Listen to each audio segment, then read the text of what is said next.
Picture this. It's a sunny Saturday morning. Your phone is buzzing with notifications. Your to-do list is growing longer by the minute. And everywhere you look, people are hustling and grinding, ticking off tasks with relentless energy. You can feel the pressure to keep up, but something in your gut says, maybe, just maybe, I need to do absolutely nothing today. Before you dismiss this feeling as indulgent laziness, let me assure you, you're not alone. In fact, you might be onto something incredibly powerful. Today, we're diving into The Art of Laziness, a fascinating book by Library Mindset that doesn't just embrace relaxation. It shows you how to use it to your advantage. Now, I know what you're thinking.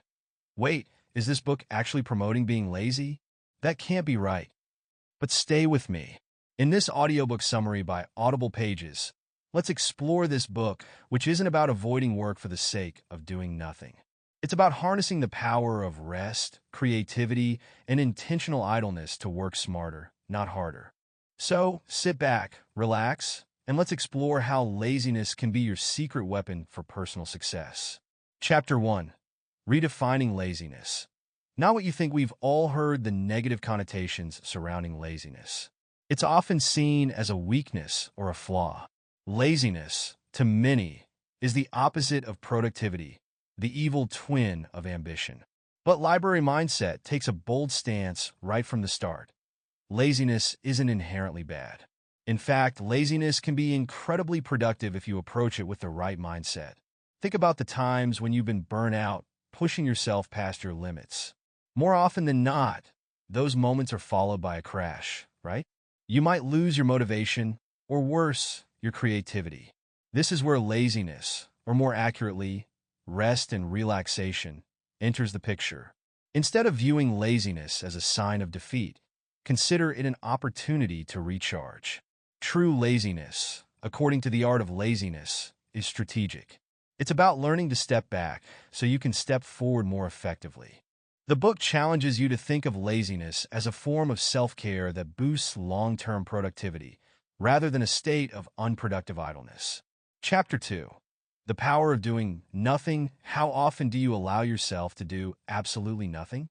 I'm talking about the kind of doing nothing that isn't tied to checking your phone or zoning out in front of the TV. True relaxation is about giving your mind space to breathe, wander, and just exist. Library Mindset delves into the science behind this concept. The book explains that when we rest, our brain isn't actually idle. It's processing information, making connections, and even coming up with creative solutions. In fact, some of the best ideas come to us when we're least focused, when we allow our minds to wander freely without the pressure of constant productivity.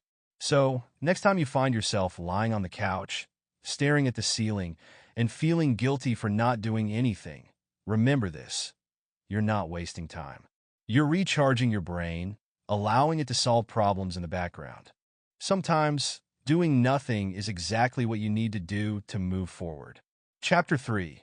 The Role of Rest and Creativity. We've all heard of the famous creative geniuses who claim to have come up with their best ideas while they were resting or daydreaming. But here's the thing. It's not just about getting a good night's sleep. It's about integrating rest into your life in such a way that it becomes a catalyst for creativity. Library Mindset highlights a concept that's critical to the art of laziness: the idea of productive laziness. This isn't about doing nothing for the sake of doing nothing. It's about creating a mental environment where creativity can flourish, and that often requires the space that only laziness can provide. Imagine you're stuck on a problem at work and you've tried everything: brainstorming, researching, discussing it with colleagues. Yet, the solution still eludes you. What's your next move? Do you continue pushing forward, forcing the answer? Or do you step back, take a breather, and let your mind wander? According to The Art of Laziness, the latter option is far more effective. By intentionally taking a break and embracing laziness, you give your brain a chance to connect dots you may have missed while actively working. Sometimes your best ideas will come to you while you're doing the dishes, taking a walk, or lounging on the couch. Chapter 4. The Benefits of Intentional Laziness. Now that we've established the importance of rest for creativity, let's talk about the benefits of intentional laziness. Library Mindset isn't suggesting that you spend your entire day binge-watching Netflix. It's about being mindful of how you use your downtime. When you incorporate laziness into your life strategically, you'll start noticing several benefits. 1. Improve focus. By giving your mind the space to relax, you'll be able to focus better when it's time to work. You'll find that your attention span improves, and you're more effective when you're engaged in tasks. 2. Increase productivity. It sounds counterintuitive, but taking breaks and relaxing actually leads to more productivity in the long run. The quality of your work improves because you're not burnt out. 3. Reduce stress. Constantly hustling and grinding can lead to stress and burnout. By balancing work with intentional laziness, you can manage your stress levels and avoid the negative effects of overworking.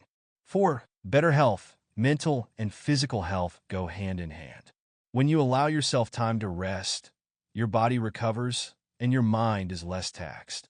This leads to better overall health and a greater sense of well-being. Chapter 5. Turning laziness into a superpower. Here's where things get exciting. Now that we've covered the theory behind laziness, let's talk about how you can turn it into a superpower. The art of laziness encourages readers to view rest as a tool rather than an indulgence. By intentionally creating space for relaxation and giving yourself permission to do nothing, you unlock your potential for creativity, focus, and productivity. Think of it as an investment. Just like you need to recharge your phone to keep it working throughout the day, you need to recharge your mind and body to perform at your best. By using laziness wisely, you're not just avoiding burnout, you're setting yourself up for success in the long term. The key takeaway here is simple. Laziness, when done intentionally, can be a powerful asset. It's about finding the balance between work and rest, hustle and pause. By embracing laziness, you give yourself permission to step away, recharge, and return to your tasks with a fresh perspective. Conclusion. So, the next time someone tells you to stop being lazy or that you should be working harder, remember this. Strategic laziness is not only okay, it's essential. Whether it's taking a break, resting, or just zoning out for a few minutes, laziness can be your secret weapon for greater productivity, creativity, and overall well-being. The art of laziness is all about changing the narrative. Instead of feeling guilty for taking breaks, we should celebrate them. Rest, relaxation, and intentional laziness are not the enemies of progress. They are the allies of success. So go ahead, put down that to-do list, take a deep breath, and embrace the power of laziness. You might just find that doing less leads to accomplishing more. And remember, sometimes doing nothing is exactly what you need to do.